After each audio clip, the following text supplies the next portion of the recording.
This conference will now be recorded. अस्सलामु अलैकुम वरहमतुल्लाहि वबरकातुह। अऊज़ु बिल्लाहि मिनश शैतानिर रजीम। बिस्मिल्लाहिर रहमानिर रहीम। रब्बि इश्रह ली सदरी व यस्सिर ली अमरी वाहलुल उक़दतम मिन लिसानी यफ़क़हू क़ौली। रब्बि ज़िदनी इल्मा। अल्लाहुम्मा अरिनल हक़्क़ हक़्क़न वरज़ुक़ना इत्तिबाअह व अरिनल बातिला बातिलन वरज़ुक़ना इज्तिनाबा। आमीन या रब्बल आलमीन। अल्लाहुम्मा तहिर कुलूबना मिनन निफाक़ व अअमालना मिनर रिया व अलसिनतना मिनल कज़िब व अअयुनना मिनल ख़ियाना फ़इन्नका तअलमु ख़ाइनतल अअयुनि व मा तुख़फ़ी सुदूर।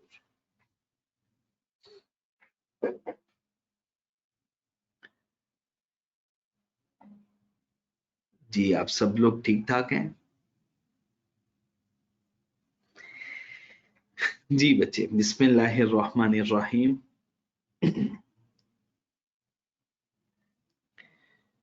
बच्चे, कल हम लोगों ने एक एडजस्टमेंट इंट्रा ग्रुप बैलेंस की भी कुछ हद तक डिस्कस की थी।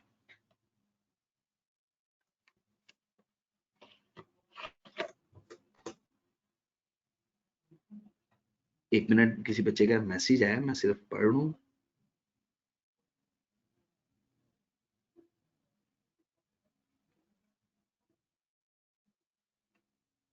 ठीक हो गया जी, इंशाल्लाह।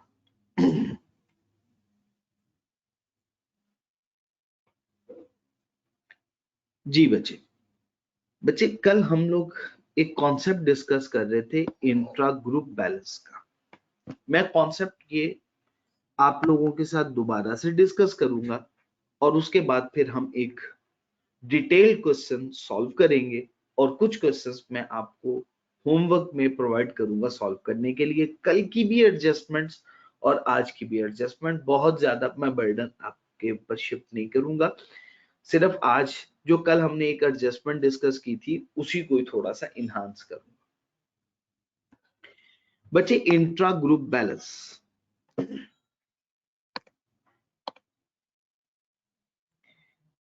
Parent and subsidiary. पेरेंट ने सब्सिडरी को गुड्स सेल की, पी सेल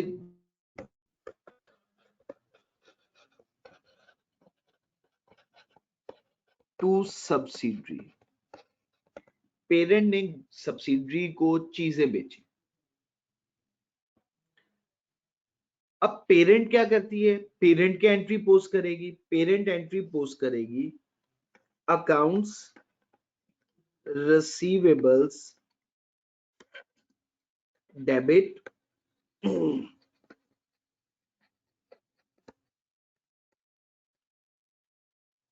और क्रेडिट बच्चे सेल्स को करेगी।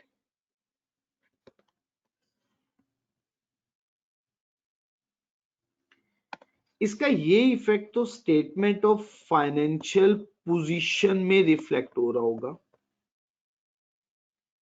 बट बच्चे ये इफेक्ट रिफ्लेक्ट हो रहा होगा स्टेटमेंट ऑफ कॉम्प्रिहेंसिव इनकम। जब हम consolidated statement of comprehensive income बनाना सीख रहे होंगे तब हम समझेंगे कि सेल्स के इफेक्ट को कैसे हम रिवर्ट करेंगे। इसका अगर मैं एनालिसिस आपके साथ करूं तो एक तरफ हमारा एसेट इंक्रीज हो रहा है, साथ ही साथ रेवेन्यू भी इंक्रीज हो रहा है। पेरेंट ने एंट्री पोस्ट की, सब्सिडरी अपनी किताबों में क्या एंट्री पोस्ट करेगा? सब्सिडरी रिकॉर्ड करेगा परचेजेस टू अकाउंट्स पेएबल्स।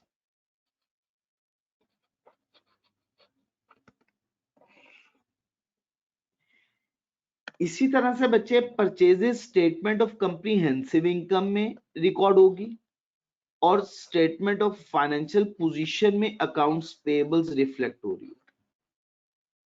अगर हम इसका डिटेल एनालिसिस करें, परचेज एक्सपेंडिचर है इंक्रीज इन एक्सपेंस और पेएबल्स हमारी लायबिलिटी है increase in liability.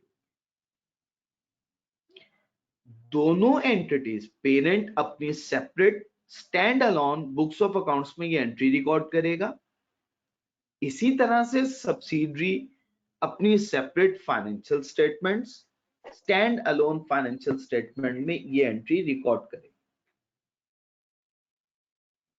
But in case of consolidation हम तो कहते हैं group is equal to parent plus subsidiary से मिलकर बनता है। ग्रुप किससे मिलकर बनता है? पेरेंट प्लस सब्सिडरी को कंबाइन करें तो ग्रुप बन गया। और ग्रुप जो होता है वो just like single economic unit है कि कंसोलिडेशन करते हुए आपने ये बात याद रखनी है, आपने ये नहीं अज्यूम करना कि पेरेंट सेपरेट एंटिटी है, सब्सिडरी सेपरेट एंटिटी है। आपने यही अज्यूम करना है कि पेरेंट और सब्सिडरी में कोई फर्क नहीं है, ये एक सिंगल इकोनॉमिक यूनिट है।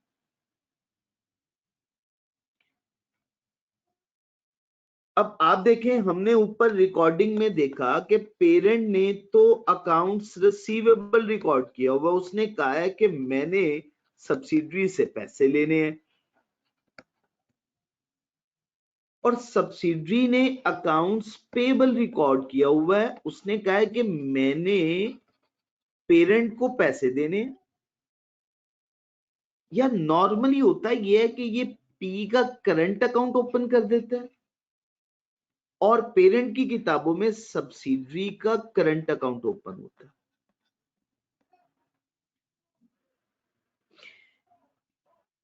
इसने रिकॉर्ड किया हुआ है एसेट, इसने रिकॉर्ड किया हुआ है लायबिलिटी। क्या जब दोनों एंटिटीज में ग्रुप में फर्क ही कोई नहीं है, पेरेंट और सब्सिडरी एक ही इकोनॉमिक यूनिट है, तो इज इट पॉसिबल कि हम पेएबल और रिसीवेबल स्टिल रिपोर्ट करें? जी जवाब दीजिएगा, इज इट पॉसिबल? नहीं। शाबाश तहजीब साहब। तो हमें क्या करना पड़ेगा? इनके इंट्रा ग्रुप बैलेंस को इलिमिनेट करना पड़ेगा, इसे कहते हैं elimination of intra group balances. तो हमें क्या करना है बच्चे? इंट्रा ग्रुप बैलेंसेस, ग्रुप के जो बैलेंसेस पेएबल्स और रिसीवेबल्स के बैलेंसेस हैं उन्हें इलिमिनेट करना है, ये कहलाती है elimination of intra group balances. इसके लिए हम एंट्री क्या पोस्ट करते हैं? इसके लिए हम एंट्री पोस्ट करते हैं अकाउंट्स पेएबल्स को डेबिट कर देंगे और अकाउंट्स रिसीवेबल्स को क्रेडिट कर देंगे। या जो हमने अकाउंट का जिक्र किया, जैसे मैंने कहा पी करंट अकाउंट को डेबिट करेंगे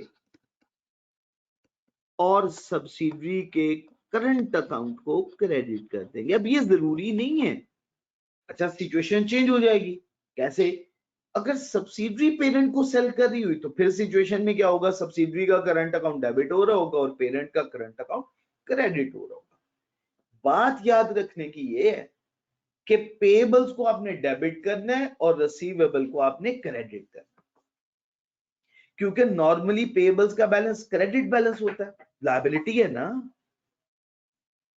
और रिसीवेबल का बैलेंस एसेट डेबिट बैलेंस। तो हमें डेबिट को खत्म करना है तो हम क्रेडिट करेंगे, और जब हमें लायबिलिटी को इलिमिनेट करना होगा तो हम डेबिट कर देंगे। तो जितनी भी लायबिलिटीज हैं उन्हें हम डेबिट करेंगे और जितने भी रिसीवेबल्स हैं उन्हें हम क्रेडिट कर देंगे, इंट्रा ग्रुप बैलेंस इलिमिनेट हो जाएगा। इस कॉन्सेप्ट को हम कहते हैं elimination of intra group balances. Am I clear till now?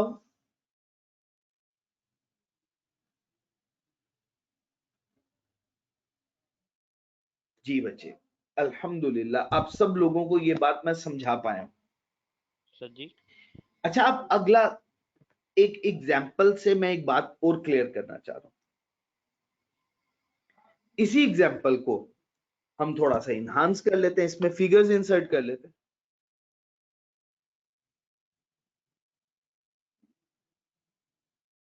Elimination Haris बच्चे ये होता है कि हमने इंट्रा ग्रुप की जितनी भी पार्टीज है उनके बैलेंसेस को इलिमिनेट कर देना, खत्म कर देना। इंट्रा ग्रुप बैलेंस इलिमिनेशन कहलाता है, जिसे हम elimination of intra group balance भी कहते हैं। जैसे फॉर एग्जांपल, पेरेंट ने सब्सिडरी को चीजें बेची तो पेरेंट की किताबों में रिसीवेबल और सब्सिडरी ने खरीदी उसकी बुक्स में पेबल्स का बैलेंस शो हो रहा होगा।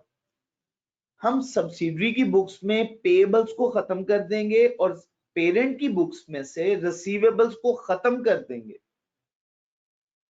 पेबल्स को डेबिट करके और रिसीवेबल्स को क्रेडिट करके दोनों बैलेंसेस हमने बुक्स ऑफ अकाउंट्स में से इलिमिनेट कर दिए। इन्हें हम कहते हैं elimination of intra group balances. ठीक हो गया हारिस? अब क्लियर होगी बच्चे बात? अब मैं फिगर्स यूज कर रहा हूं। पी ने सब्सिडरी को गुड्स सेल की 10,000 रुपीज की। बात बड़ी गौर से सुनिए। 10,000 रुपीज की गुड्स सेल की। सब्सिडरी ने क्या किया? सब्सिडरी, अब पेरेंट की बुक्स में अकाउंट रिसीवेबल का बैलेंस शो हो रहा है 10,000 रुपीज का। सब्सिडरी की बुक्स में अकाउंट्स पेबल्स का बैलेंस शो हो रहा है रुपीज 10,000 का। 30 दिसंबर 2020 को सब्सिडरी ने कुछ बैलेंस पेरेंट के अकाउंट में डिपॉजिट करवा दिया 5,000 का। अब मुझे बताइएगा रिमेनिंग पेएबल बैलेंस कितना शो होगा सब्सिडरी के अकाउंट में? बिल्कुल ठीक है जी, शाबाश। 5,000 रुपीज का डिपॉजिट किस डेट में करवाया? 30 दिसंबर 2020 को करवा दिया। Well and good. अच्छा, अब ये जो डिपॉजिट करवाया है, ये डिपॉजिट रिसीव हो रहा है पेरेंट को 2 जनवरी 21 को। अब ये 21 को 5,000 का बैलेंस जब रिसीव होगा तो पेरेंट की बुक्स में फिर बैलेंस रिमेनिंग रहेगा 5,000 रुपीज का। बट ये रिसीव कब हो रहा है? 2 जनवरी 2021, नेक्स्ट ईयर जाके 2 जनवरी को, अगले साल जाके। अब इस सिचुएशन में रिपोर्टिंग डेट है 31 दिसंबर 20। अब इस डेट में प्रॉब्लम आ गई। प्रॉब्लम ये आई कि पेएबल का बैलेंस शो हो रहा है 31 दिसंबर में सब्सिडरी के पास 5,000 रुपए का और पेरेंट के पास रिसीवेबल का बैलेंस शो हो रहा है 10,000 रुपीज का। अब ये बैलेंस मैच ही नहीं कर रहा, एग्री ही नहीं कर रहा। यहां तक सिचुएशन समझ में आई है आप लोगों को? मैं दोबारा रिपीट कर देता हूं। सब्सिडरी ने बच्चे पेरेंट के अकाउंट में पैसे डिपॉजिट करवाए 30 दिसंबर 2020 को 5,000 रुपीज आउट ऑफ 10,000 रुपीज। 31 दिसंबर को सब्सिडरी की बुक्स बता रही हैं 5,000 रुपया है जो सब्सिडरी ने पेरेंट को पे करना है, रिमेनिंग अमाउंट। क्योंकि जैसे ही उसने डिपॉजिट करवाया, उसने तो अपनी सेपरेट फाइनेंशियल स्टेटमेंट में उसने अपनी बुक्स ऑफ अकाउंट्स में एंट्री उसी वक्त रिकॉर्ड कर लेनी है। बट पेरेंट को जब तक पैसे रिसीव नहीं होंगे, पेरेंट तब तक तो एंट्री रिकॉर्ड नहीं करेगा। पेरेंट को तो पैसे रिसीव हुए जाके 2 जनवरी को अगले साल 2021 में। रिपोर्टिंग डेट है कंसोलिडेशन के लिए 31 दिसंबर। अब क्या हुआ, 2 जनवरी को 2021 को जब उसके पास पैसे आएंगे, वो 10,000 रुपीज में से 5,000 डिडक्ट करके कहेगा हाँ भाई अब तुमसे 5,000 रुपया मैंने मजीद लेना है, 5,000 मुझे मिल गया, तब वो एंट्री पोस्ट करेगा। लेकिन 31 दिसंबर पे तो पेरेंट कोई एंट्री पोस्ट नहीं करेगा क्योंकि उसे पैसे तो मिले ही नहीं एक्चुअली। अब इन दोनों के बैलेंसेस एग्री नहीं कर रहे हैं, दोनों के बैलेंसेस में डिफरेंस आ गया। Subsidiaries separate financial statement show rupees 5,000 payable to parent. Parent separate financial statement show rupees 10,000 receivable from subsidiary. For consolidation purpose, now what entry we supposed to account for? अब हमें वो entry समझनी है, हमें क्या entry post कर।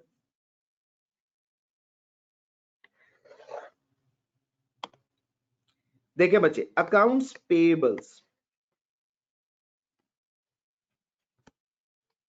कितने से डेबिट करना है, 5,000 रुपीज से।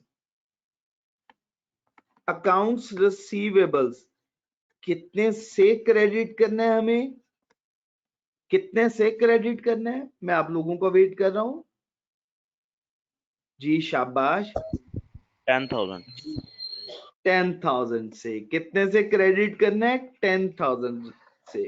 तहजीब कितने से क्रेडिट करना है, 10,000 से, पूरी अमाउंट से करना है। तहजीब 10,000 से, ठीक हो गया जी, शाबाश, बिल्कुल सही है जी। बाकी लोग, हारिस साहब बिल्कुल ठीक है बच्चे, आपने भी सही बताया, बाकी सब लोगों भी बच्चे 10,000 रुपीज से क्रेडिट करना। अब डिफरेंस है 5,000 रुपीज का, डिफरेंस कितने का, 5,000 रुपीज का। ये डिफरेंस कहां शो करवाएंगे, अनटिल और अनलेस हमें बता ना दिया जाए ये डिफरेंस किसकी वजह से आ सकता है। ये समटाइम इन्वेंट्री इन ट्रांजिट की वजह से भी आ जाता है, उसकी रीजन क्या होगी वो हम बाद में डिस्कस करेंगे।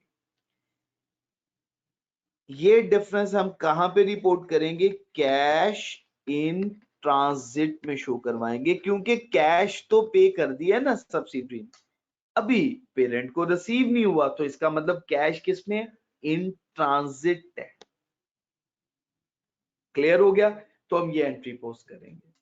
इसका एनालिसिस क्या होगा बच्चे, एनालिसिस ये कि लायबिलिटी डिक्रीज, एसेट भी डिक्रीज, इलिमिनेशन हो गई इंट्रा ग्रुप बैलेंसेस की, देखे ना, लायबिलिटी भी कम, एसेट भी कम, इलिमिनेशन, और रिमेनिंग एक एसेट हमारा इन ट्रांजिट में है वो ऐड हो जाएगा। तो हम पेएबल्स को 5,000 से कम कर देंगे, रिसीवेबल्स को 10,000 से, और कैश में 5,000 ऐड कर देंगे। ये हमारी एंट्री सेटिस्फाई हो जाएगी, ठीक हो गया जी बच्चे। तो इन्वेंट्री इन ट्रांजिट भी हो सकता है, वो कब होता है, जब इन्वेंट्री इन ट्रांजिट में, वो एग्जामिनर हमें जब भी इन्वेंट्री होगी इन ट्रांजिट में वो बताएगा। अगर कुछ ना बताए या बता दे कैश इन ट्रांजिट, तो फिर तो लेना ही कैश इन ट्रांजिट, अदरवाइज हम इन्वेंट्री इन ट्रांजिट, उसकी एक सेपरेट सिचुएशन है, वो हम फिर डिस्कस करेंगे। मैं उम्मीद करता हूं ये बात मैं आपको समझा पाया। क्वेश्चन बच्चे डिटेल डिस्कस करें एक, जिसमें अभी तक हमने जितनी मैक्सिमम एडजस्टमेंट्स पढ़ी हैं, उम्मीद है वो सारी की सारी उसमें मौजूद हैं, और हम उसको अच्छे तरीके से समझ के करेंगे तो हमारा काफी हद तक हमारी हेल्प हो जाएगी। वो क्वेश्चन मैं ऑलरेडी आपको सॉल्व करवा भी चुका हूं, ताकि अच्छे तरीके से आप लोगों को बातें मैं समझा पाऊं। ठीक है जी बच्चे, कल मैंने आप लोगों को सेल और परचेज की, इन्वेंट्री की, अनरियलाइज्ड प्रॉफिट की एडजस्टमेंट समझाई थी। आज मैंने आपको इंट्रा ग्रुप बैलेंस की एलिमिनेशन की समझाई है, ये दोनों बातें उसमें मौजूद। जी बच्चे, ये हसन लिमिटेड का, जो कि हम ऑलरेडी सॉल्व भी कर जी। सर जी, जो कल आपने अनरियलाइज प्रॉफिट की एडजस्टमेंट करवाई थी, जब पेरेंट सब्सिडरी को एसेट सेल करता है तो वो एंट्री पास होती है सीआरई डेबिट। एसेट देखिए मेरी बात एसेट की ना करें, बात इन्वेंट्री की करें, गुड्स की करें। जी अगर सर। एसेट की बात करेंगे तो एसेट के एडजस्टमेंट, फिक्स एसेट के एडजस्टमेंट सेपरेट है, जी सर। वो हम जी सर अलहदा जब से, ठीक है। अभी हम जी बात सिर्फ गुड्स की बात कर रहे हैं, इन्वेंट्री की बात कर जी रहे हैं, sir other than non current. ठीक जब है, इन्वेंट्री सेल होती है तो वो पेरेंट अपनी कंसोलिडेटेड फाइनेंशियल स्टेटमेंट में सीआरई डेबिट कर देता है और इन्वेंट्री क्रेडिट कर देता है अनरियलाइज्ड प्रॉफिट से। जी बिल्कुल ठीक हो गया। जी सर। और ये तो सर जो पेरेंट है वो अपनी फाइनेंशियल स्टेटमेंट ठीक कर लेता है, लेकिन नहीं नहीं, सब्सिडरी की। पेरेंट नहीं करता, नहीं पेरेंट नहीं करता। अब आपने ना थोड़ी सी गड़बड़ी की। जी कंसोलिडेशन कर रहा होता है पेरेंट, जी क्योंकि कंसोलिडेशन जिसकी रिस्पॉन्सिबिलिटी है वो मेमोरेंडम एंट्रीज पोस्ट करेगा। ठीक अब है। ये कंसोलिडेशन के लिए पेरेंट एंट्री पोस्ट कर रहा है, लेकिन आप मेरी बात सुने, चीजें बेची किसने? सर पेरेंट ने। ठीक है, तो प्रॉफिट किसके पास पड़ा हुआ है? प्रॉफिट किसकी रिटेन अर्निंग में मौजूद है?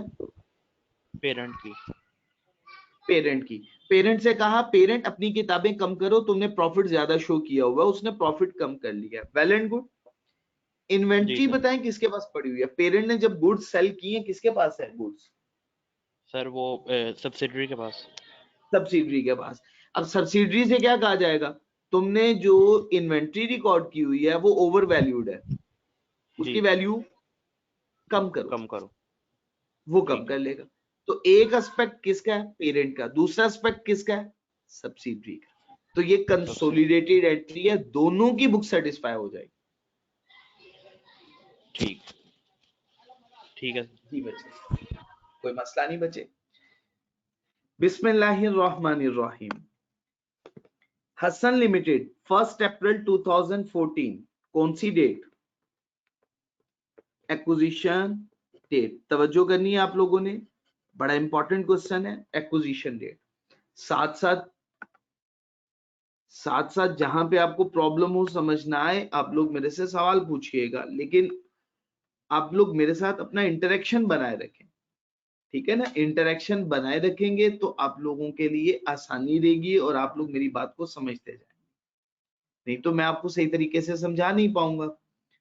हुसनैन साहब बात समझ आ रही है ना? हारिस, इकरा, कंवर, मोहसिन, आफाक, मोहम्मद अली, शानजे, तहजीबुर रहमान, अबीर, ठीक है जी बच्चे, सभी लोगों ने कैलकुलेटर भी अपने पास रखने हैं, रजिस्टर भी, और इसको सॉल्व करना है बहुत अच्छे तरीके से मेरे साथ इस क्वेश्चन।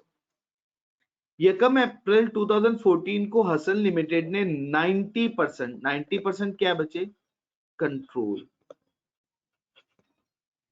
इक्विटी शेयर्स का शकील लिमिटेड है सब्सिडरी और हसन है पेरेंट। शकील लिमिटेड की रिटेन अर्निंग एक्विजिशन डेट पे ये है प्री एक्विजिशन रिजर्व का बैलेंस, और 31 दिसंबर रिपोर्टिंग डेट। अब इनकी सेपरेट फाइनेंशियल स्टेटमेंट्स मौजूद है।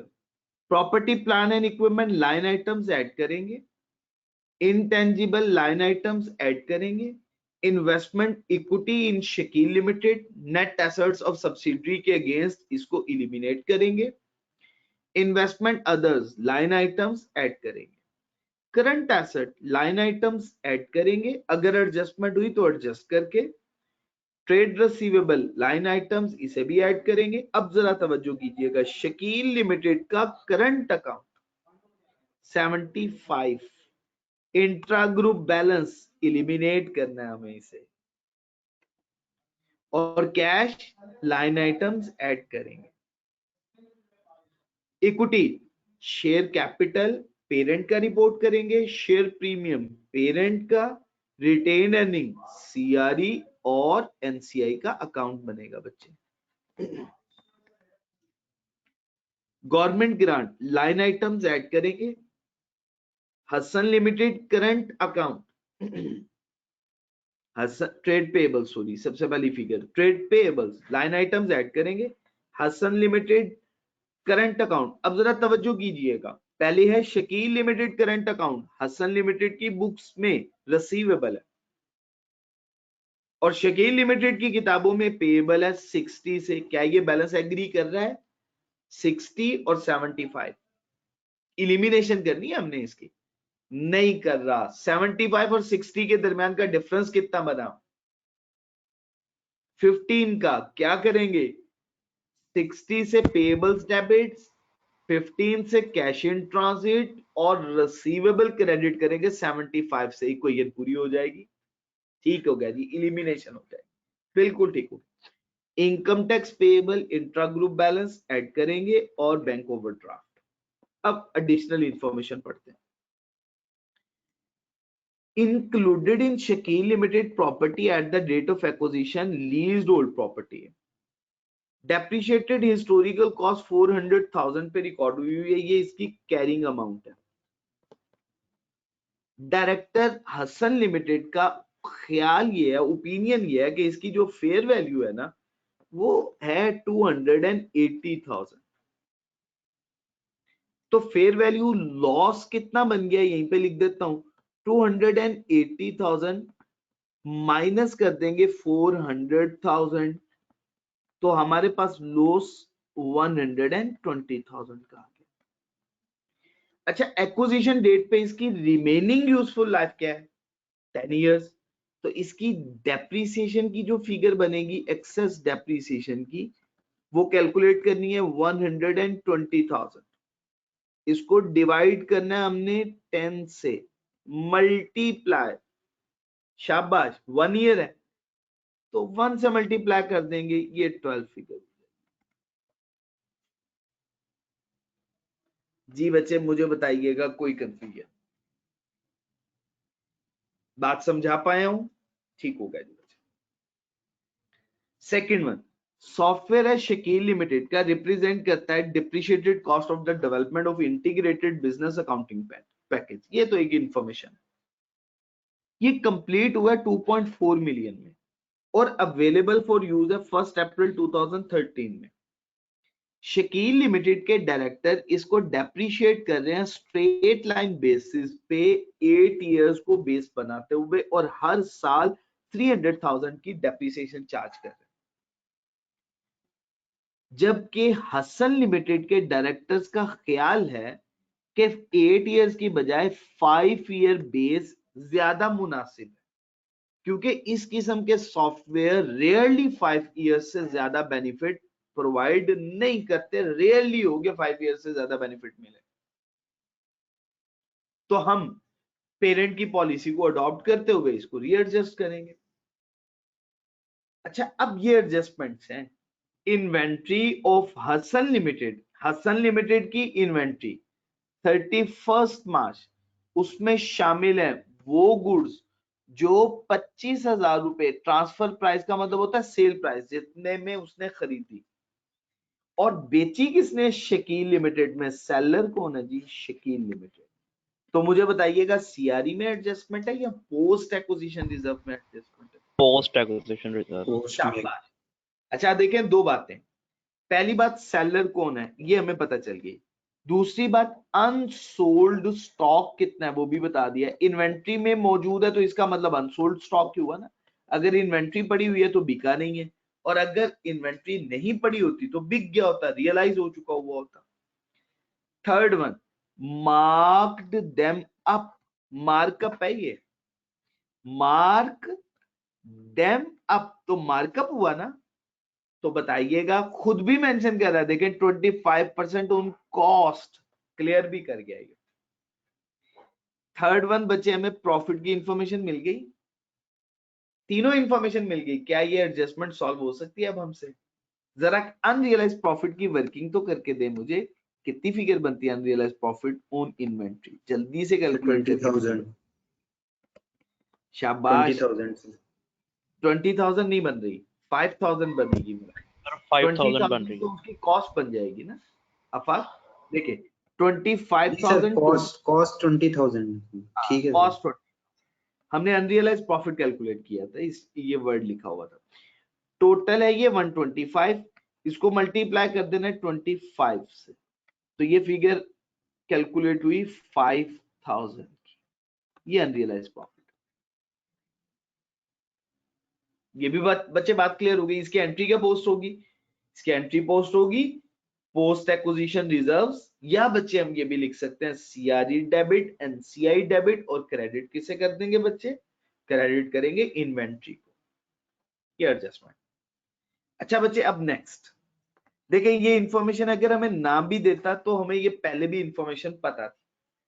31 मार्च 2015 शकील लिमिटेड ने पे किए हसन लिमिटेड को कैश 15,000 का, but this was not received by Hassan Limited until April तक ये पैसे नहीं मिले उसे, तो कैश इन ट्रांजिट हो गया ना। क्या बोलेंगे इसे? Cash in transit. Next, accounting की पॉलिसी है Hasan limited non controlling interest को किस पे मेजर करता है? प्रोपोर्शनेट शेयर मेथड पे। गुडविल के लिए कौन सा मेथड यूज करेंगे बताइएगा? फेयर वैल्यू मेथड या प्रोपोर्शनेट मेथड?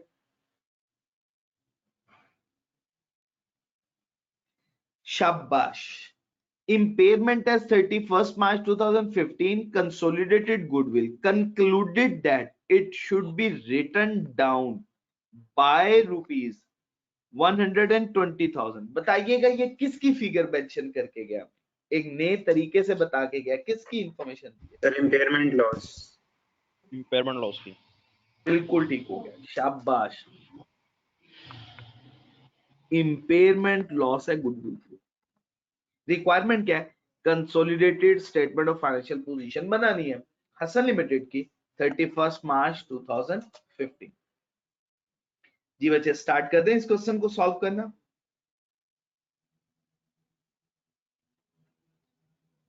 जी बच्चे, बिस्मिल्लाहिर्रहमानिर्रहीम।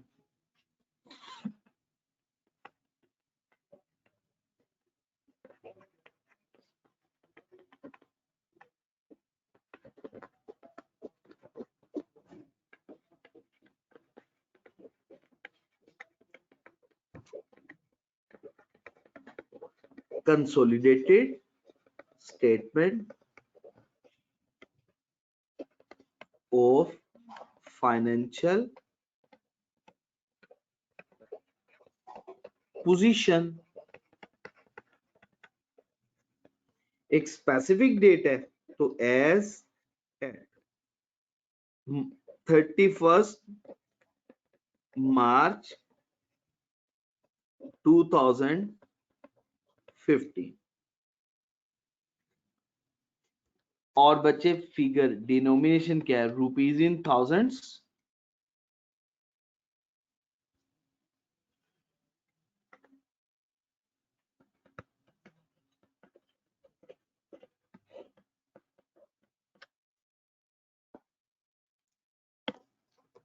जी बच्चे, सबसे पहले एसेट्स,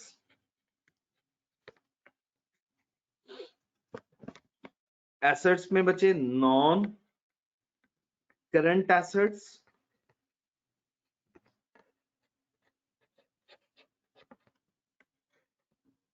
सबसे पहले बच्चे प्रॉपर्टी, प्लांट एंड इक्विपमेंट।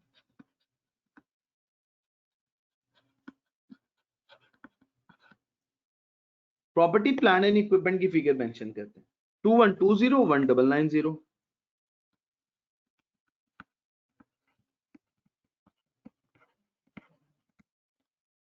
उसके बाद बच्चे इनटेंजिबल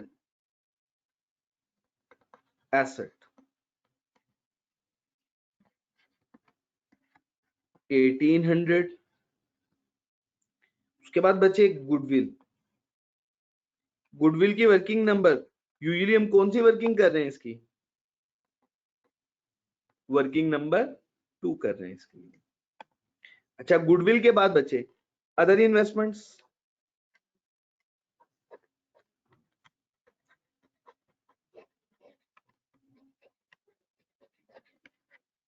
अदर इन्वेस्टमेंट्स की फिगर 265210।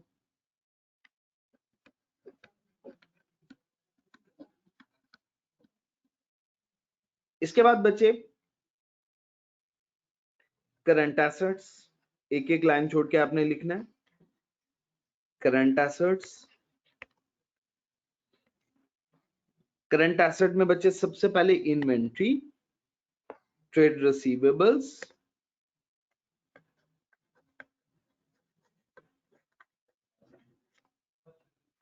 इन्वेंट्री की फिगर 719560, 719 प्लस 560। उसके बाद बच्चे ट्रेड रिसीवेबल्स।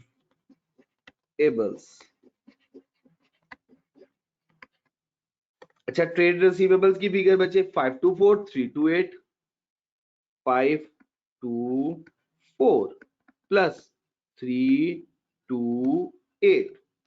अच्छा बच्चे, इसके बाद जो अगला बैलेंस मैं लिखने लगा हूं वो आप लोगों ने नहीं लिखना, मैं सिर्फ समझाने के लिए लिख रहा हूं, ठीक है ना, ये बात याद रखिएगा। तो क्या है, शकील, सॉरी शकील लिमिटेड का करंट अकाउंट है ना,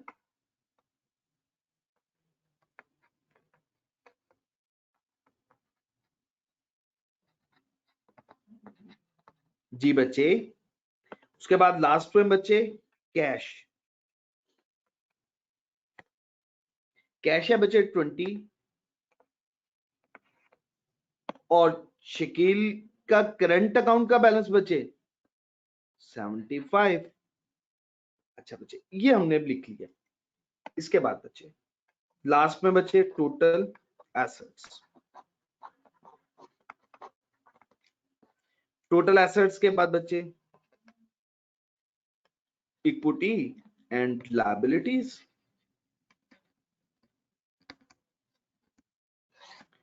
सबसे पहले बच्चे हेडिंग मेन के share capital and reserves,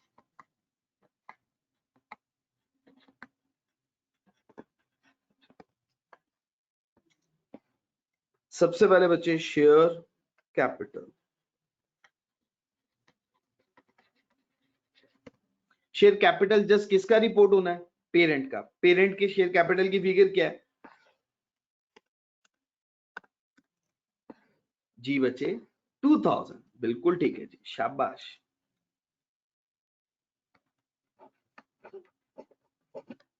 share premium,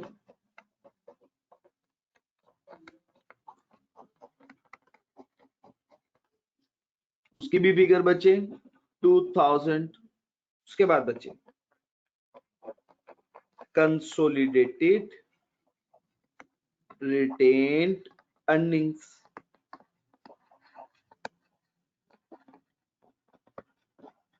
इसकी बच्चे हम वर्किंग करेंगे, वर्किंग नंबर 5। इसके बाद बच्चे 1 से 2 लाइन आपने स्किप करनी है, non controlling interest,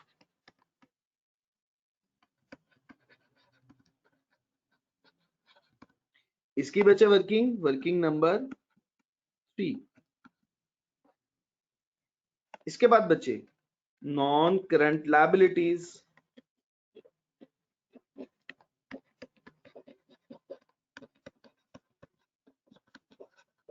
non current liabilities में गवर्नमेंट ग्रांट्स,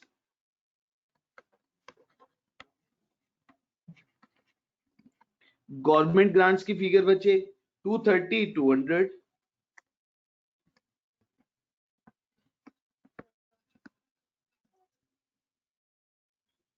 उसके बाद बच्चे current liabilities,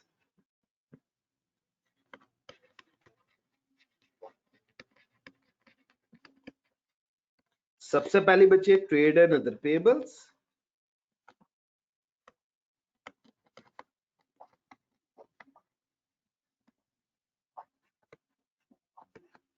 trade and other payables की figure 475, 472।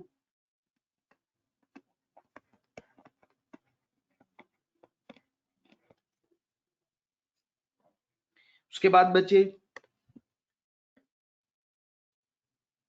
Hasan limited current account, जी बच्चे ये सिर्फ मैं आपको समझाने के लिए,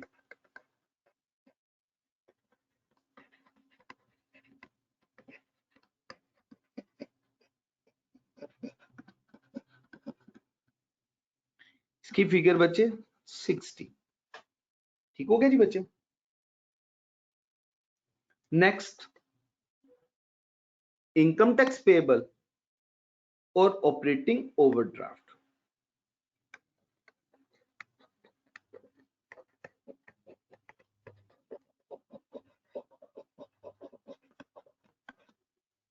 income tax payable 228174,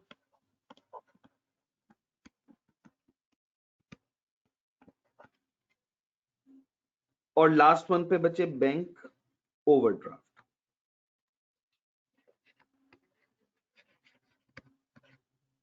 bank overdraft का बैलेंस बचे 27,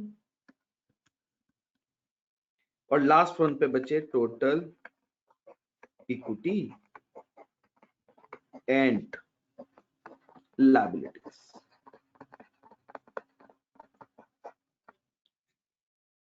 वो हम बैलेंस कैलकुलेट कर देंगे। सबसे पहली वर्किंग करने लगे हैं बच्चे, वर्किंग नंबर 1, और पहली वर्किंग क्या है? Group structure.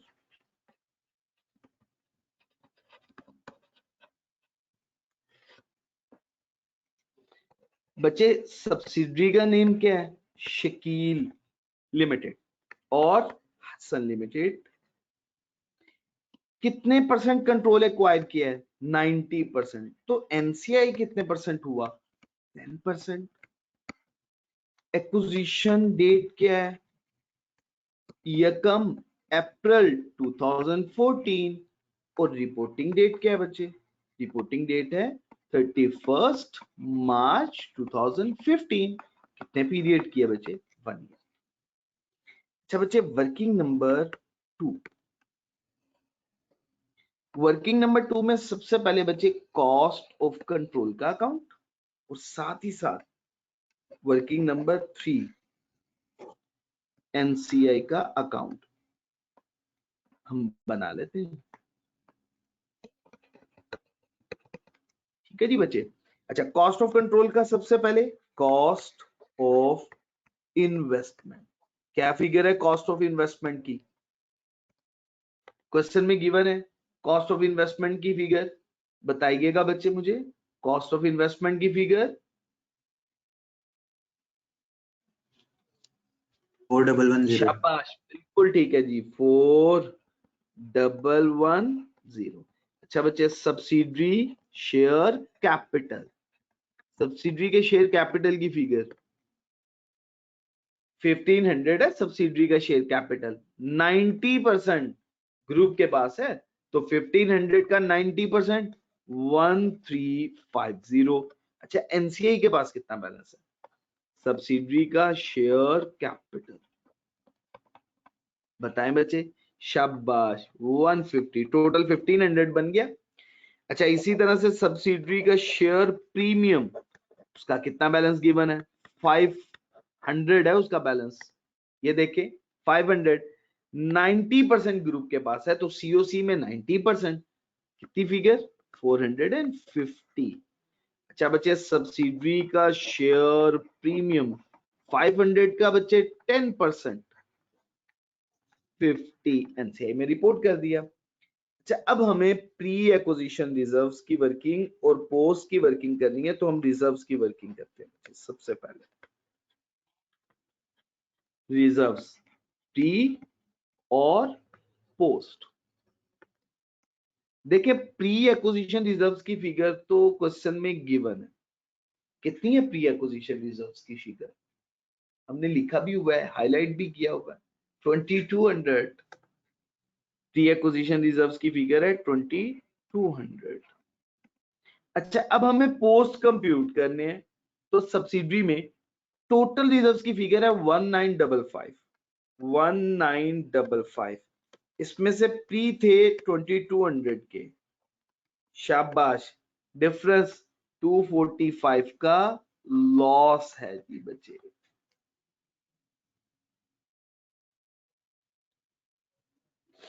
$245 का लॉस हो गया। ठीक हो गया जी बच्चे। अच्छा जी, नेक्स्ट। अब 1 बाय 1 जो एडजस्टमेंट्स हैं, उन एडजस्टमेंट को हम सॉल्व करते हैं जी बच्चे। सबसे पहली एडजस्टमेंट फेयर वैल्यू एडजस्टमेंट है। ये तो हमने वर्किंग की है, तो बड़ी सिंपल सी है, यहीं पे वर्किंग करते हैं जी। Fair value adjustment.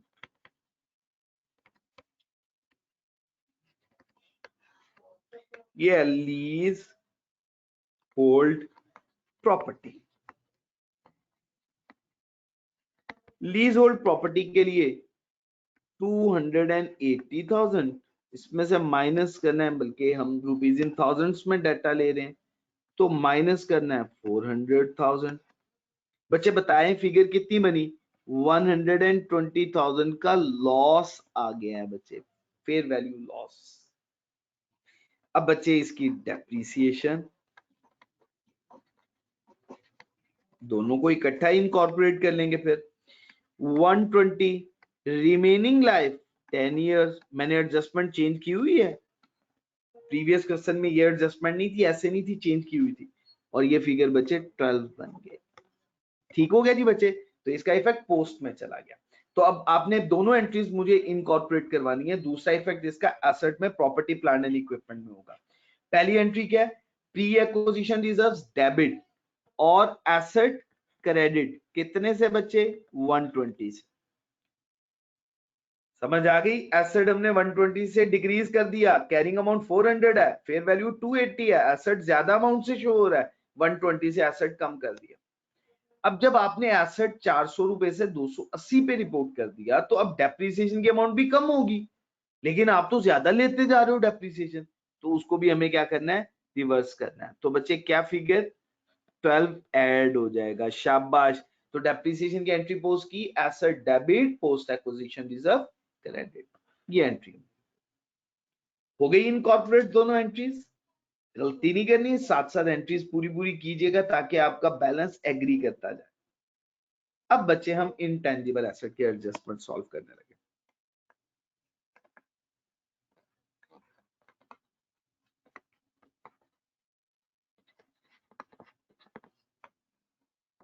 Intangible asset के एडजस्टमेंट जरा बाद में सॉल्व करते हैं, उससे पहले हम वर्किंग कर लेते हैं अनरियलाइज्ड प्रॉफिट। किस पे बच्चे? इन्वेंट्री पे। देखिएगा, unrealised profit on inventory, seller कौन है? शकील। सब्सिडरी है तो पोस्ट एक्विजिशन में इफेक्ट आया है। अगर सेलर पेरेंट होती ना तो सीआरई में इफेक्ट आना था, यहां पे नहीं आना था। तो अब बच्चे वर्किंग बताइएगा, अनरियलाइज्ड प्रॉफिट की वर्किंग 25,000। सबसे पहले अनसोल्ड स्टॉक कितना है बच्चे? 125 मल्टीप्लाई कर देना है 25 से। क्या फिगर बनी बच्चे? 5,000। तो ये 5 आएगी रुपीज इन थाउजेंड्स में, डेट है। तो बच्चे इसकी एंट्री क्या पूरी पोस्ट हुई? Post acquisition reserve debit. Credit किसे करेंगे जल्दी से बताइएगा, ताकि इस एंट्री का भी पूरा इफेक्ट मैं इंकॉर्पोरेट कर दूं। शाबाश, बिल्कुल ठीक हो गया जी, इन्वेंट्री में करेंगे। तो ये 5 से इन्वेंट्री भी डिक्रीज हो गई। इफेक्ट पूरा हो गया ना, तो आपका बैलेंस एग्री करता जाएगा। ये भी हो गया बच्चे, ये भी आपने नोट कर लिया। अच्छा, इसके बाद एडजस्टमेंट बच्चे, वो इंट्रा ग्रुप बैलेंस की है, वो एडजस्टमेंट भी मैं आपको समझा देता हूँ। फिर एट द एंड फिर वो हम इंटेंजिबल एसेट की करेंगे। जरा तवज्जो करनी है, ये बात अब आप लोगों के लिए नहीं है। देखिए, सबसे पहली बात तो ये कि 15 पे कर दिया हुआ है, यहां से डिडक्ट करें, कैश में ऐड करते हैं। अब बताएं इसका टोटल बैलेंस कितना हो गया? 60। और अगर आप थोड़ी सी तवज्जो मुझे आपकी चाहिए, मुझे बताएं इसका बैलेंस भी कितना है? 60। ये दोनों बैलेंस एग्री करके इलिमिनेट करते हैं दोनों बैलेंसेस को, हो जाएगा intra group balance elimination. Intra group balance को हमने इलिमिनेट कर दिया। अब समझ आइए सर, ये जो 15 पे किया सर, ये दोबारा बता दें, ये कहाँ पे लिखा हुआ उसने? अच्छा, पहली बात ये कि दोनों तरीकों से हम समझ सकते हैं। पहला, आफाक देखो, शकील लिमिटेड के करंट अकाउंट रिसीवेबल में कितना बैलेंस शो हो रहा है? 75। ठीक है। और पेएबल में कितना बैलेंस आ रहा है हसन लिमिटेड के पास? हसन लिमिटेड का करंट अकाउंट किसकी बुक्स में? शकील की। शकील लिमिटेड का करंट अकाउंट हसन की। दोनों बैलेंस एग्री नहीं कर रहे, 15 का डिफरेंस आ गया, हमारे पास कोई इंफॉर्मेशन ना हो तो current account cash in transit है ये दोनों का डिफरेंस। अच्छा आप देखें एग्जामिनर ने खुद बता भी दिया क्वेश्चन में, क्या बताया, 31 मार्च को शकील लिमिटेड ने कुछ पैसे हसन लिमिटेड को दिए थे 15,000, दिस वॉज नॉट रिसीव्ड, ये रिसीव ही नहीं हुए, कब तक, अप्रैल। अच्छा अब इन दोनों के दरमियान का जो डिफरेंस है वो कितना है, 15,000, उसने खुद बता दिया है, कैश इन ट्रांजिट है ये। ठीक है जी बच्चे, कोई प्रॉब्लम तो नहीं है बच्चे? जी सर हो गया क्लियर। चले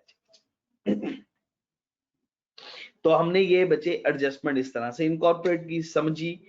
उसके बाद बच्चे इंपेयरमेंट लॉस किया, वो तो गुडविल कैलकुलेट होगी तो फिर इंपेयरमेंट लॉस हो सकेगी। तो बच्चे लास्ट वन एडजस्टमेंट अब सॉल्व करते हैं हम इनटेंजिबल एसेट की।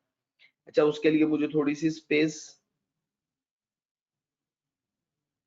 जी बच्चे मैं ये डिस्कस करने लगा हूं इनटेंजिबल एसेट।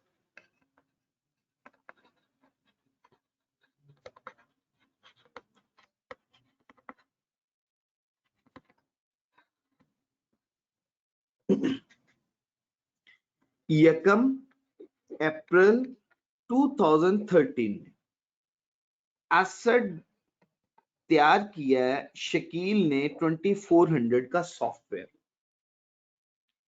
शकील लिमिटेड की टोटल कॉस्ट तो इतनी इंकर हुई।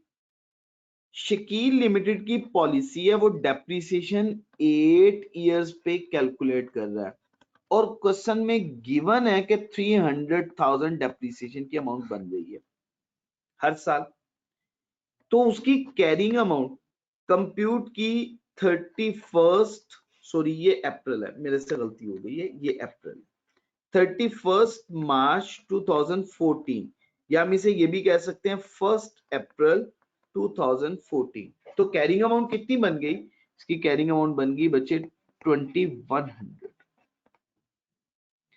अगेन बच्चे नेक्स्ट ईयर डेप्रिसिएशन चार्ज की इसकी 300 से 8 इयर्स को बेस बनाते हुए स्ट्रेट लाइन बेसिस पे इसकी फिगर बन गई 1800 और ये कैरिंग अमाउंट है किस डेट पे, 31 मार्च 2015।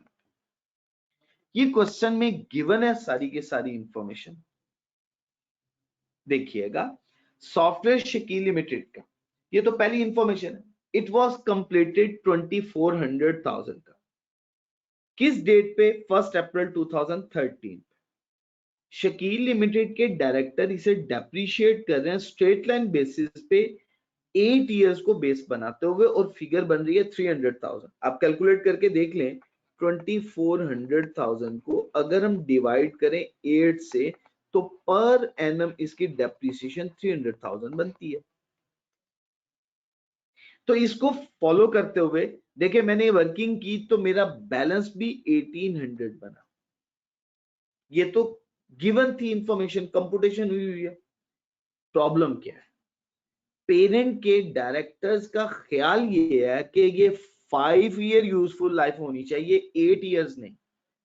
तो ये तो वर्किंग हुई है 8 ईयर को बेस बनाते हुए। डायरेक्टर्स का ख्याल है 5 इयर्स बेस होनी चाहिए। अब हमें 5 इयर्स को बेस बनाते हुए वर्किंग करनी, तब इसकी फिगर 2400 ही बनेगी। बट इसकी डेप्रिसिएशन की अमाउंट अगर हम 5 इयर्स पे कंप्यूट करें तो कितनी बनती है, 2400 डिवाइडेड बाय 5। कंप्यूट करें, बताएं मुझे डेप्रिसिएशन की।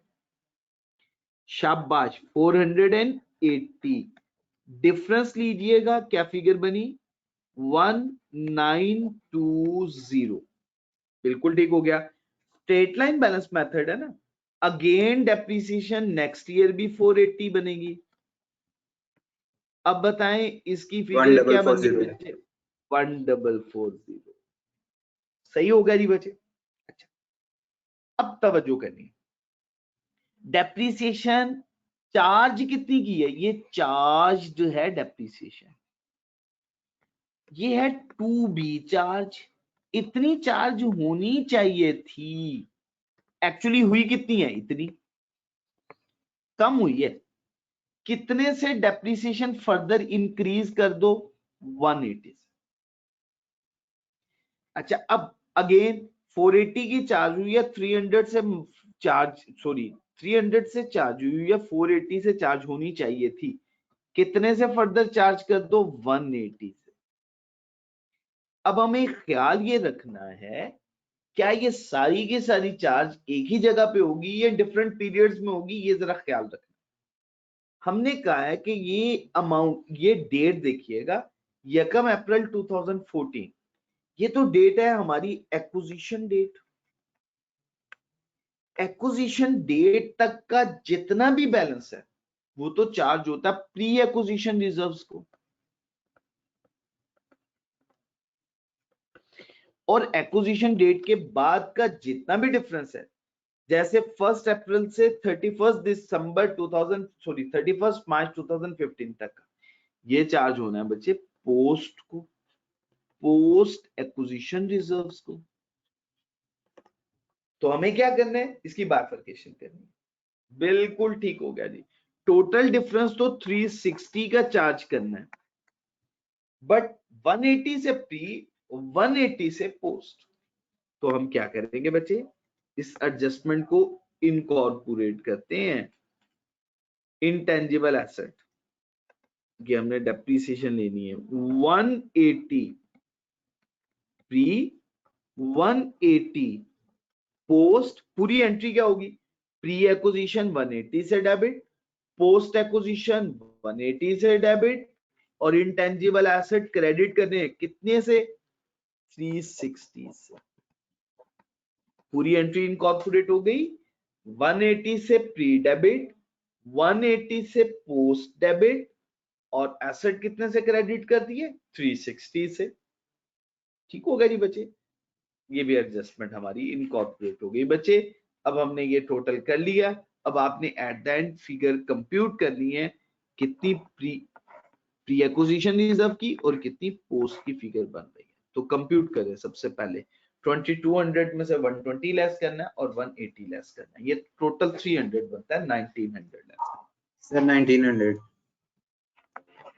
सॉरी 1900 की फिगर बनी जी बच्चे। अब इसकी भी फिगर कंप्यूट करें। पोस्ट की 245 प्लस 12 माइनस 80 माइनस 5, 418।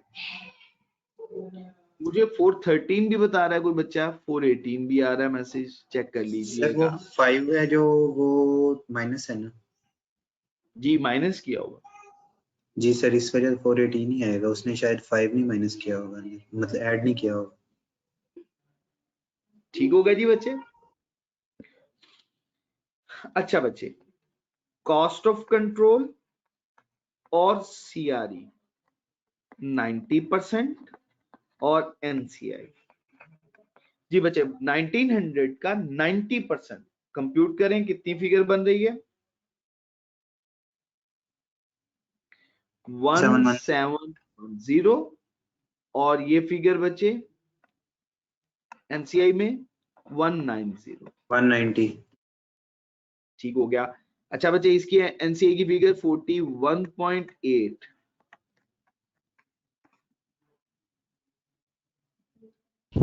$376.2। ठीक हो गया जी बच्चे, ये भी लॉस की फिगर। प्री एक्विजिशन रिजर्व्स की figure, pre acquisition reserves 1710। Total कीजिएगा बच्चे, 4110 हैवियर साइड का, 4110 हैवियर साइड का, गुडविल 600। अच्छा बच्चे, गुडविल की फिगर रिपोर्टिंग डेट पे कितनी बनेगी वो भी यहीं पे कंप्यूट कर देते हैं। 600 की फिगर ये है। इंपेयरमेंट लॉस की फिगर क्वेश्चन में गिवन है, सबसे लास्ट एडजस्टमेंट्स 120, तो 120 इसमें से लेस करते हैं। क्या फिगर बन गई बच्चे? 480। ठीक हो गया जी बच्चे।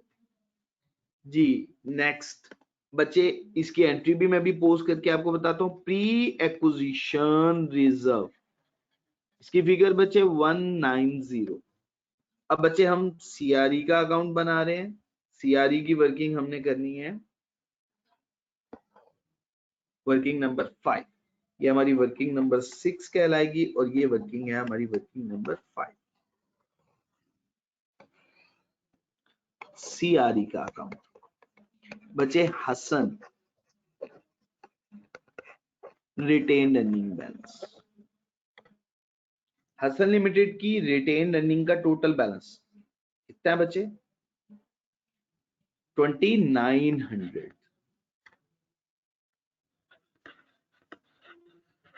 ठीक हो गया जी बच्चे। अच्छा बच्चे, post acquisition reserve, post acquisition reserve, शाबाश, मेरे से गलती हो गई, बिल्कुल ठीक है जी। लॉस था, मुझे याद ही नहीं रहा कि लॉस है। पोस्ट एक्विजिशन रिजर्व क्या फिगर है बच्चे? 376.2 लॉस। ठीक हो गया। अब एनसीआई में भी बच्चे हम इनकॉर्पोरेट कर देते हैं इसे, पोस्ट एक्विजिशन रिजर्व 41.8। अच्छा, इंपेयरमेंट लॉस प्रोपोर्शनेट मेथड है, सारे का सारा कहां रिपोर्ट होगा? सीआरई में। और कितनी फिगर है? 120। एंट्री क्या होगी? सीआरई डेबिट और गुडविल क्रेडिट। Total balance 2900। जरा बच्चे मुझे कैलकुलेट करके बता दें कितनी फिगर बन रही है? 2900 difference carried down balance.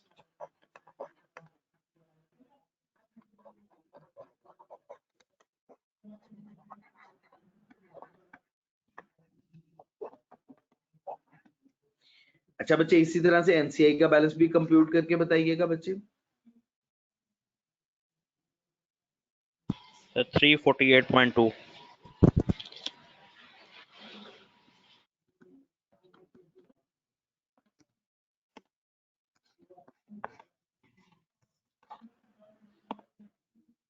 Carried down balance और ये बैलेंसिंग। तहजीब, मैंने इस क्वेश्चन में कुछ फिगर्स चेंज की हुई हैं। जैसे लास्ट क्वेश्चन में हमने 4 ईयर यूजफुल लाइफ ली थी, इस क्वेश्चन में मैंने अज्यूम किया 10 ईयर यूजफुल लाइफ, तो मैंने फिगर्स चेंज की हुई है, एडजस्टमेंट चेंज की हुई है। ठीक है बच्चे, ताकि आपके लिए बिल्कुल वो नया क्वेश्चन थोड़ा सा लुक लाइक के न्यू क्वेश्चन हो। वैसा तो नहीं मैं बना पाया, लेकिन कोशिश किया मैं। ठीक है, तो शायद उसकी वजह से बैलेंस इतना आ रहा है। जरा चेक कर लें दोबारा से एक दफा कैलकुलेट करके आप लोग। 348.2 ही फिगर बन रही है। यस सर, यही बन रही है जी बच्चे, ठीक हो गया जी बच्चे। ठीक है सर, सॉरी, ठीक हो गया जी। आप बिल्कुल टोटल बता रहे हैं, बिल्कुल सही बता रहे हो। अच्छा बच्चे, अब जरा टोटल करते जाए साथ साथ। प्रॉपर्टी प्लांट एंड इक्विपमेंट का टोटल कितना बन रहा है? सर 4000।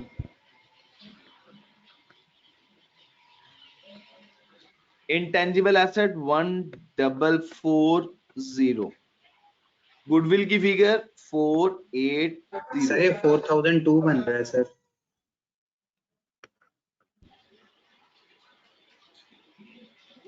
जी सर। अच्छा जी, इंटेंजिबल एसेट 475। ओ सॉरी, इन्वेस्टमेंट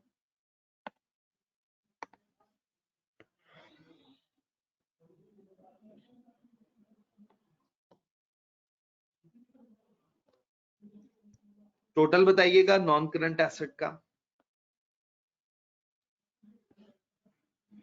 कर लें, बड़े आराम से करें। 6397। जी सर, यही है। इन्वेंट्री की फिगर का टोटल 1274। 274। 1274। 1274 ठीक हो गया जी बच्चे। 1274 ठीक हो गया। अच्छा जी बच्चे, ट्रेड 852 रिसीवेबल का बैलेंस 852।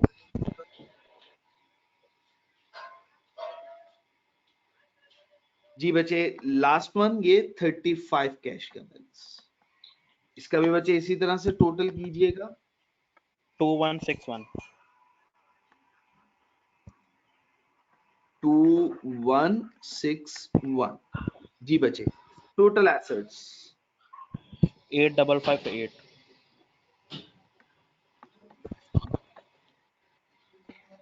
जी। Share capital, share premium, consolidated retain earning 2403.8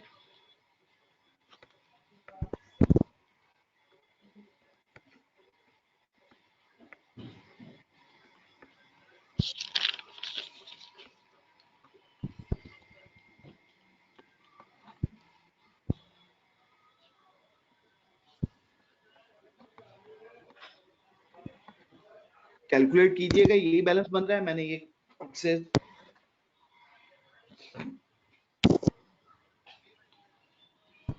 sir sorry 66665 हाँ ये मैंने लास्ट में गलत कर दिया, ठीक है।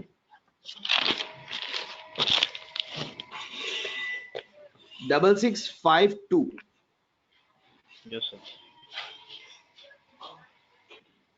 जी बच्चे। गवर्नमेंट ग्रांट 430,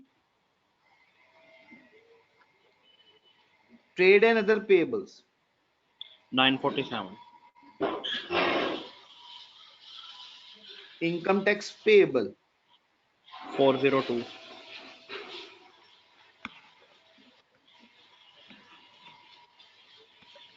जी। Bank overdraft 27 yes sir.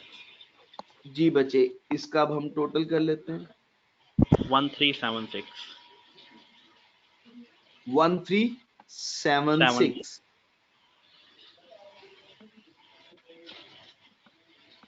जी बच्चे। Total equity and liabilities sir total नहीं ठीक आया। कर लें, दोबारा कर लें।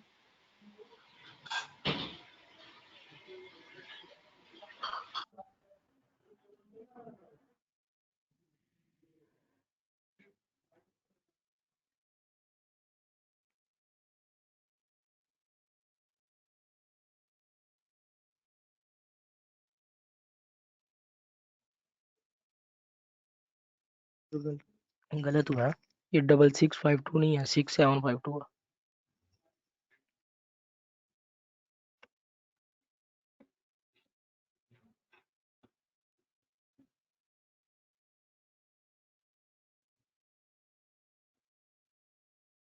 सर 6652 ही आ रहा है, सही है तो 6752 तो नहीं। चलें कोई बात नहीं, कुछ नहीं होता। सर वो ऊपर मेरा ख्याल एसेट्स का बैलेंस ज्यादा आ रहा है सर, 8558 आ रहा है एसेट्स का बैलेंस, उधर कोई मिस्टेक हुई है। देख कैलकुलेशन में गलती ना हो गई हो, टोटल कर लें, कोई मसला नहीं, रिलैक्स होके करें।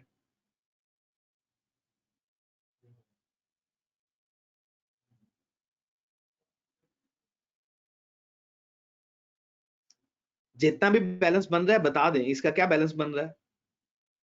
ये बन रहा था, क्या बैलेंस बन रहा है? 8458 8458 ठीक है। अब ढूंढे कहां पे कैलकुलेशन में 8458 100 का डिफरेंस है।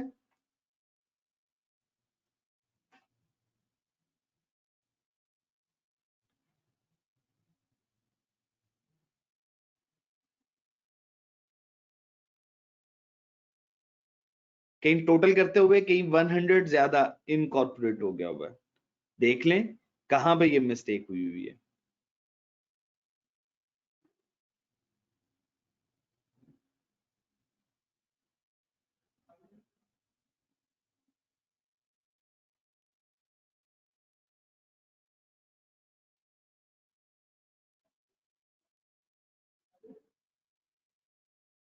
आप लोग रिस्पांस नहीं दे रहे हैं मुझे, कैलकुलेट कर रहे हैं? सर वो नीचे मेरा सारी अमाउंट्स यही हैं सर। 7 आ रहा है, आपने सर वो नीचे 67 आ रहा है मेरा अभी भी। 67 आ रहा है। सभी लोग कैलकुलेट कर लें, वो ठीक कह रहे होंगे, माइट बी पॉसिबल। या मैं कैलकुलेटर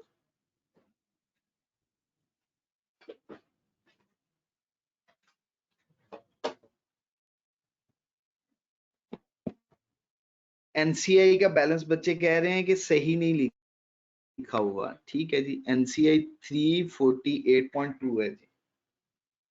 जी सर,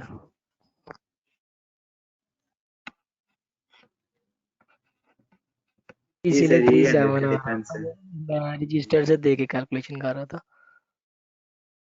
ठीक है जी, वो बच्चा बिल्कुल ठीक कह रहा था। वो कह रहा था मैं अपने रजिस्टर से देख के कर रहा हूँ, तो आप सोए हुए हैं यार।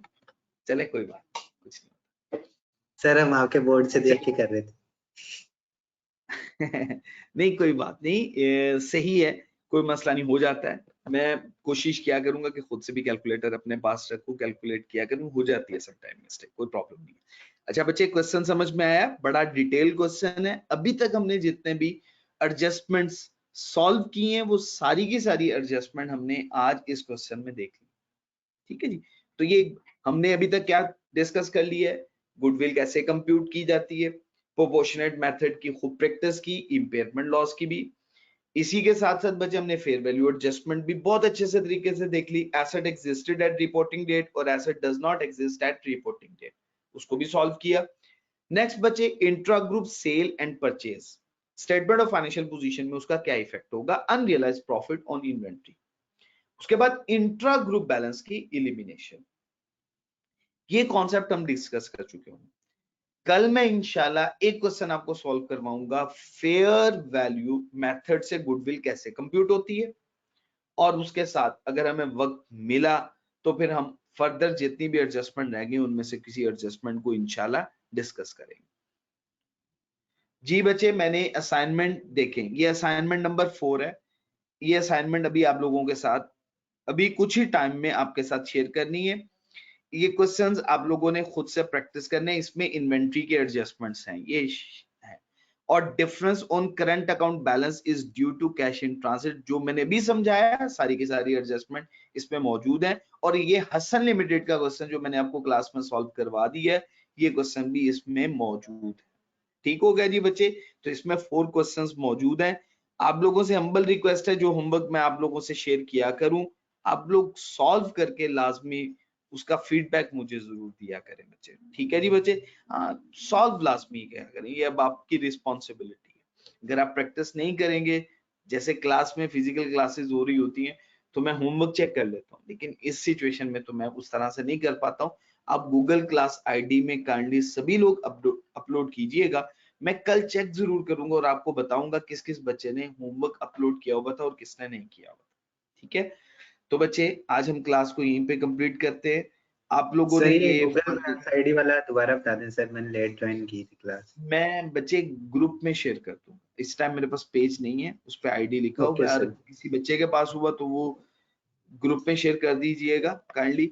तो बच्चे मैं इंशाल्लाह आप लोगों के साथ फर्दर आज इससे आगे कंटिन्यू नहीं कर रहा हूँ। टाइम है हमारे पास 15 मिनट, फिर भी मैं अगली एडजस्टमेंट आपके साथ डिस्कस नहीं कर रहा हूँ। आप लोगों से रिक्वेस्ट है, कल तक बच्चे इन्हीं क्वेश्चंस को मुकम्मल कीजिएगा। ठीक है जी बच्चे, सवाल पूछो बच्चे आप।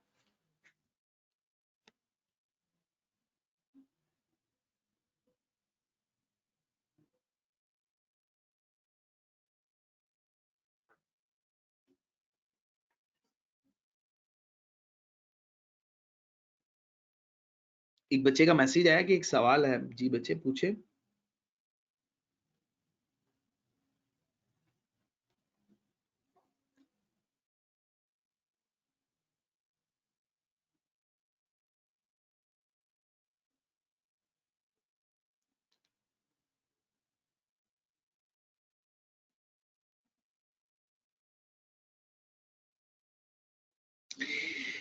देखो बच्चे, जब हम बैंक रिकॉन्सिलिएशन बनाया करते थे तो उसमें हम कहते थे बैंक रिकॉन्सिलिएशन बनाने की कुछ वजूहात होती।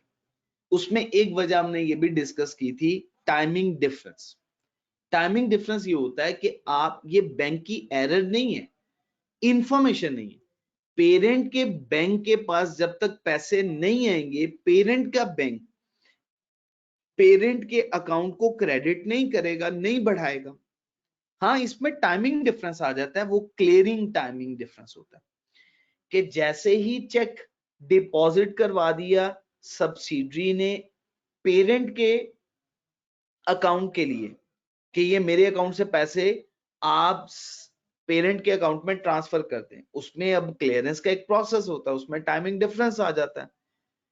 अब सब्सिडरी ने तो उसी वक्त एंट्री इनकॉर्पोरेट कर लेनी है, क्योंकि उसके अकाउंट से तो पैसे डिडक्ट हो ही जाने हैं और उसने चेक इशू कर दिया हुआ है, वो उसी वक्त रिकॉर्डिंग करेगा। बट पेरेंट का बैंक उस वक्त तक इसको रिकॉर्ड नहीं करेगा जब तक एक्चुअली उसे पैसे रिसीव नहीं हो जाते, और वो पेरेंट को इंटीमेट भी तब तक नहीं करेगा। ठीक है ना, तो ये एरर नहीं है, ये टाइमिंग डिफरेंस जो आप बैंक रिकॉन्सिलिएशन में भी पढ़ा करते थे। ठीक हो गया जी बच्चे? ठीक है जी बच्चे। वैसे ही बच्चे मैंने सेपरेट रखा है इसको, IAS 38 में पढ़ेंगे तो वहां जाके ये बात हम डिस्कस भी कर लेंगे। अभी मैंने सेपरेट रखा है इसको। ठीक है जी बच्चे, अपना ख्याल रखिएगा बच्चे, मुझे दुआओं में याद रखिएगा। सुब्हानकल्लाहुम्मा व बिहम्दिक अशहदु अल्ला इलाहा इल्ला अंता अस्तगफिरुका व अतूबु इलैक। अस्सलामु अलैकुम व रहमतुल्लाहि व बरकातुहू।